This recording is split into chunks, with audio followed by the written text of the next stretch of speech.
टीचरनं आम्हाला सांगितलं, एक गोष्टी सांगितल्या. त्याच्यामध्ये रोहन नावाचा मुलगा होता.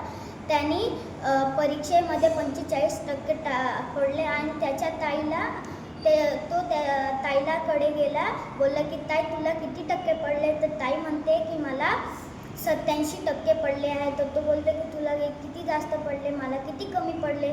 तर त्याची ताई बोलते तुला पण अभ्यास करावा लागेल. मला मागच्या वर्षी 80% होते आणि मला आता मी खूप अभ्यास करत तर मला 87% पडले. मग तो त्याच्या मित्राकडे फोन केला, बोलला की माझ्या ताईला 87% पडले, मला 45%, मला एवढे कमी पडले, मला पण अभ्यासाची गरज आहे. त्याचा मित्र बोलतोय की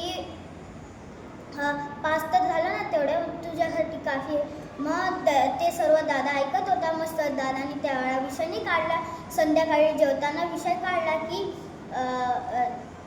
रोहन, मी पण जेव्हा शाळेतून कॉलेजला गेला ना, तेव्हा मला पण इंग्लिश वाचायला नव्हतं येत, मला पण कमी मार्क पडायचे.